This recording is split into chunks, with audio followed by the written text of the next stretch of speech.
Si vous restez inlassablement à l'attaque, devant tous ceux qui voudront se dresser devant vous, peu importe qui ils sont, ils abandonneront. Tous.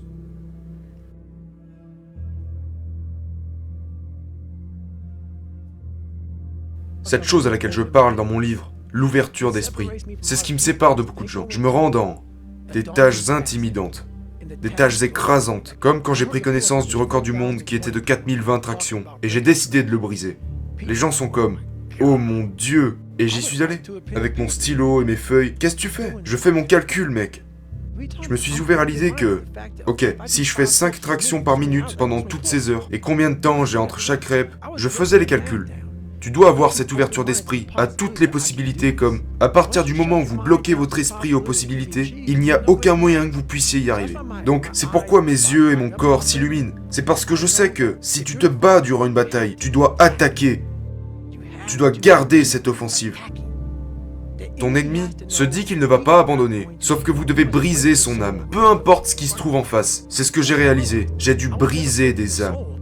C'est pourquoi j'en suis venu à ce que j'appelle prendre des âmes dans mon livre. J'ai commencé à trouver des moyens pour briser l'âme d'un être humain, d'un objet, de tout ce qui se trouve devant moi. Si vous restez inlassablement à l'attaque, devant tous ceux qui voudront se dresser devant vous, peu importe qui ils sont, ils abandonneront.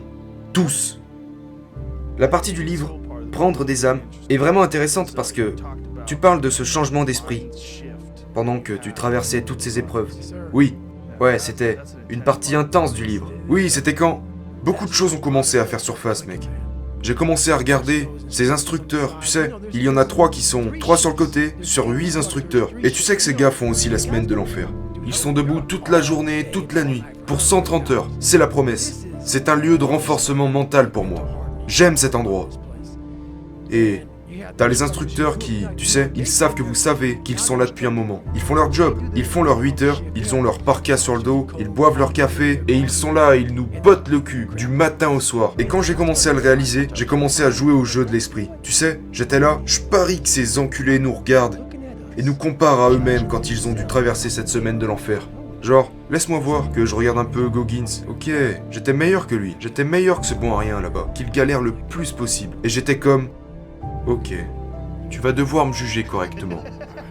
Et tu vas devoir t'accrocher, mon gars. J'ai commencé à répéter genre, beaucoup, c'est dans le livre, c'est une grande histoire. Je disais au gars de la caméra, vous n'arriverez pas à me briser vous non plus. Donc je réalise le mercredi, c'était mercredi, personne n'a réussi à me briser. On m'a tabassé comme, je veux dire, tu commences comme un robot là-bas. Tout le monde est en mode, essayons juste de traverser cette semaine de l'enfer.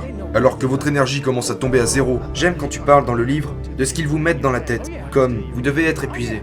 Oui, et ce n'est rien qu'ils vous disent comment vous êtes supposé vous sentir. Donc, vous vous sentez comme ils vous l'ont dit. Et moi j'étais comme, oh, ne laissez pas ces enculés vous dire comment vous devez vous sentir. Non, c'est le premier jour enculé. C'est la première heure.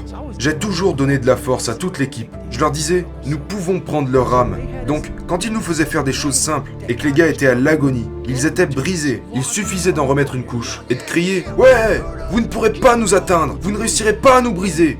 Et je regardais le visage des instructeurs et ils ressemblaient à des gars qui n'exerçaient plus aucun pouvoir. J'ai pris leur âme et je regardais mes gars, c'est dans le livre, et je leur dis « Hey, ces enfoirés, on les a bousillés. On prend tout l'espace dans leur putain de tête. On les a tellement perturbés qu'ils penseront encore à nous ce soir. Ils se sentent fautifs, c'est ça, on les charge. Et lorsque nous commençons à nous sentir mal, que nous commençons à faiblir, le fait prendre une seconde d'énergie pour voler celle de tous les autres. Vous avez toute l'énergie dont vous avez besoin.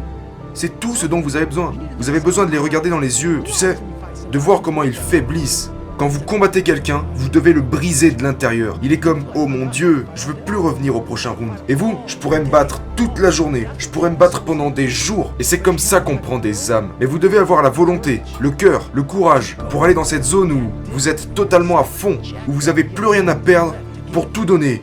Et donner plus encore. Il y a une chose intéressante à propos de l'esprit, c'est que vous pouvez trouver l'inspiration. Et quand vous trouvez l'inspiration, vous devenez puissant d'un seul coup.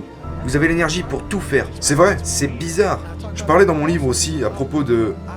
J'ai appris à contrôler mon adrénaline. Si vous savez comment les contrôler, quand vous arrivez à bouger très rapidement et, tu sais, j'ai commencé à apprendre le fonctionnement de l'esprit, à comment me relever extrêmement vite, même dans un environnement horrible, lorsque tout le monde est misérable. J'ai vraiment appris comment trouver la force dans la misère. quand tout le monde souffre, qu'on est tous dans la merde, de vécus et d'origines différentes, et toutes ces choses, mon Dieu, c'est ici que je vais briller. Après avoir utilisé toute cette misère et des tonnes et des tonnes et des tonnes de volonté et de motivation pour ensuite mener les gens plus loin. Parce que vous pouvez tirer beaucoup de force à travers la misère. Et une fois que les gens réalisent, mon Dieu, Goggins est au-dessus du lot, alors tout le monde se dit, putain, je suis autant dans la merde que lui, et ça n'a même pas l'air de le déranger. Donc j'ai commencé à réaliser que si tu peux trouver la force, juste un peu plus longtemps, votre volonté se propagera à ceux qui vous regardent. Il y a bien quelque chose que personne ne peut t'apprendre, c'est apprendre par toi-même. Tu as appris que tu es le seul à devoir trouver comment tirer cette énergie de ton esprit. Par toi-même. Il n'y a pas de livres qui peuvent, une fois lus, tout à coup vous apporter la technique. Genre, oh maintenant, je sais comment faire. Tu sais que c'est un long chemin que tu dois commencer et terminer par toi-même.